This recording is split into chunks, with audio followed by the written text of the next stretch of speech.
हमने शहर को दी एक नई पहचान, हम हैं सिंघानिया बिल्डकॉन। ईडी ने मुंबई अंडरवर्ल्ड की गतिविधियों से जुड़े धन शोधन के एक मामले में महाराष्ट्र के मंत्री नवाब मलिक को गिरफ्तार किया। गिरफ्तारी के बाद नवाब मलिक ने कहा कि मैं लड़ूंगा, डरूंगा नहीं। वहीं नवाब मलिक को मुंबई की विशेष पीएमएलए अदालत में पेश किया गया, जिसके बाद ईडी ने मंत्री नवाब मलिक की 14 दिन की हिरासत की मांग की है। मुंबई में एनसीपी नेता और महाराष्ट्र के मंत्री नवाब मलिक की गिरफ्तारी के बाद ईडी कार्यालय के बाहर एनसीपी कार्यकर्ता प्रदर्शन कर रहे हैं। उनका आरोप है कि नवाब मलिक को जानबूझकर फंसाया जा रहा है। वहीं स्थिति को देखते हुए काफी संख्या में पुलिस की तैनाती की है। ईडी द्वारा नवाब मलिक की गिरफ्तारी पर कांग्रेस ने अपनी प्रतिक्रिया दी है। मामले में महाराष्ट्र के मंत्री अशोक चव्हाण ने कहा कि बहुत ही निराशाजनक और गलत है। पूरे देश में और महाराष्ट्र में जो दिखाई दे रहा है वो उचित नहीं है। उन्होंने कहा कि राजनीति इतने निजी स्तर पर जा चुकी है कि अब एजेंसियों को इस्तेमाल कर लोगों को फंसाने के लिए किया जा रहा है। यूक्रेन और रूस के बीच बढ़ रहे तनाव के बीच एयर इंडिया का एक विमान 242 भारतीयों को लेकर दिल्ली पहुंचा। वहीं एमपी के 2 छात्रों की भारत वापसी हो चुकी है। भोपाल के हर्षित और इंदौर के आयुषी कल रात को लौट आए हैं। गृह मंत्री डॉक्टर नरोत्तम मिश्रा ने कहा कि किसी को भी चिंता करने की जरूरत नहीं है। रूस और यूक्रेन के बीच युद्ध की आशंका के बीच यूक्रेन में मेडिकल की पढ़ाई कर रही विदिशा के सिस्टी विल्सन के परिजनों की चिंताएं बढ़ गई हैं। सिस्टी के परिजन सीएम और टीएम हेल्पलाइन नंबर पर वतन वापसी की गुहार भी लगा चुके, लेकिन अब तक इस दिशा में कोई पहल नहीं हुई। भोपाल में सीएम शिवराज ने पीएम आवास योजना के हितग्राहियों को सौगात दी। वीडियो कॉन्फ्रेंसिंग के जरिए 26,500 हितग्राहियों को 250 करोड़ रुपए की राशि ट्रांसफर की गई। इस दौरान 50,000 हितग्राहियों का गृह प्रवेश कराया गया। साथ ही 30,000 नवीन आवासों का भी भूमि पूजन किया गया। पीएम मोदी ने हर घर जल योजना और केंद्रीय बजट के सकारात्मक प्रभाव की चर्चा के दौरान जैत गांव का जन्मदिन मनाने को लेकर सीएम शिवराज की तारीफ की।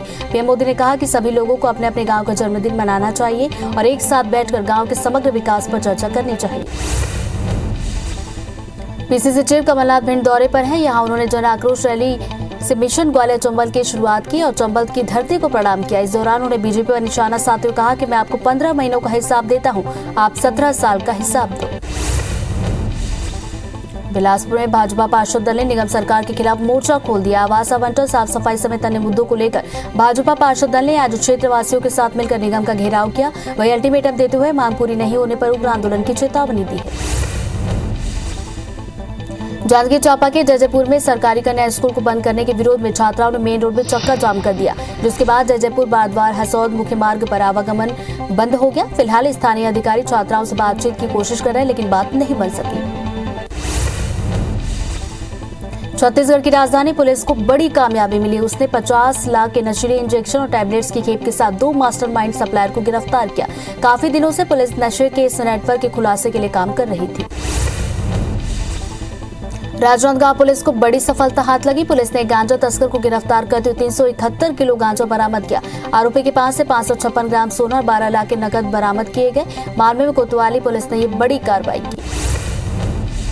धमतरी के मगरलोड में शिक्षा के मंदिर को शर्मसार करने का मामला आया। जिले के अमली भाटा के प्राइमरी स्कूल में पदस्थ एक शिक्षक आए दिन शराब के नशे में धुत होकर स्कूल पहुंच रहा है। वहीं मामले की लिखित शिकायत शाला विकास समिति ने बीईओ दफ्तर में की। बीईओ रिपोर्ट बनाकर उच्च अधिकारियों को भेजने की बात कह रहे हैं। आगरमालवा में अनियंत्रित होकर बाइक पेड़ से टकरा गई। हादसे में बाइक सवार एक युवक की मौके पर मौत हुई। वहीं दूसरा युवक गंभीर रूप से घायल हुआ। इलाज उज्जैन के अस्पताल में चल रहा है। बताया जा रहा है कि मृतक अपने साले के साथ अस्पताल से अपने घर नरवल गांव जा रहा था। ग्वालियर में जमीन विवाद को लेकर 2 पक्षों में जमकर लाठी डंडे चले। विवाद में दोनों पक्षों के लोग घायल हो गए। घायल सभी लोगों को इलाज के लिए जिला अस्पताल में भर्ती कराया गया। पुलिस ने दोनों पक्षों के खिलाफ केस दर्ज कर मामले की जांच शुरू की है। जिले के तिगरा थाना क्षेत्र का यह पूरा मामला। इंदौर के देवी अहिल्या विश्वविद्यालय के आईटी में रैगिंग की शिकायत मिली है। हॉस्टल में रहने वाले जूनियर सीनियर छात्रों को परेशान करने का आरोप लगाया। एंटी रैगिंग हेल्पलाइन पर बीई सेकेंड ईयर के छात्र ने शिकायत दर्ज कराई है। अब डीएवीवी इस पूरे मामले को लेकर गंभीर हुआ और मामले की जांच जारी है। जबलपुर में चेकिंग के दौरान वाहन चोरों का एक गिरोह पुलिस के हाथ लगा।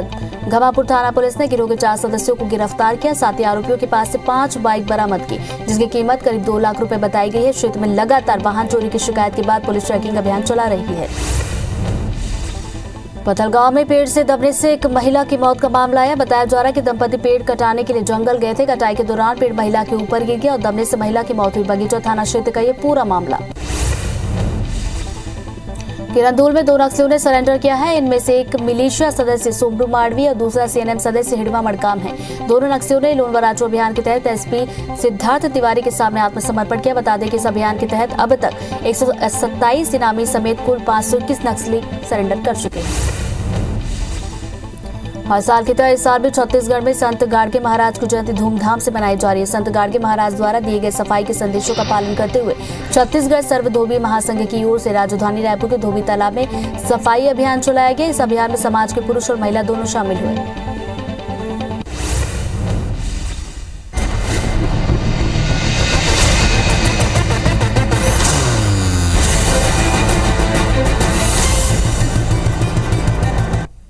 अब एक नजर बिग न्यूज पर। मधुकुंज अगरबत्ती प्रेजेंट्स बिग न्यूज। अगरबत्ती हो तो मधुकुंज।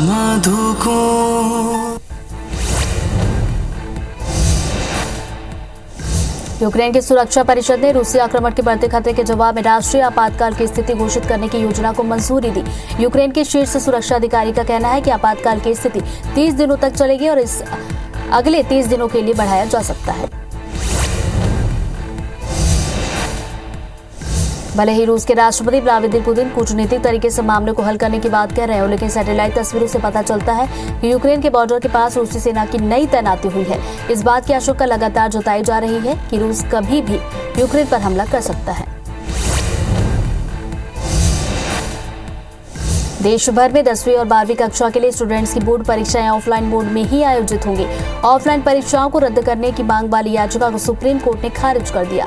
याचिका में सीबीएसई, आईसीएसई और एनआईओएस समेत सभी राज्यों की तरफ से आयोजित की जाने वाली ऑफलाइन यानी फिजिकल बोर्ड एग्जाम को रद्द करने की मांग की गई थी।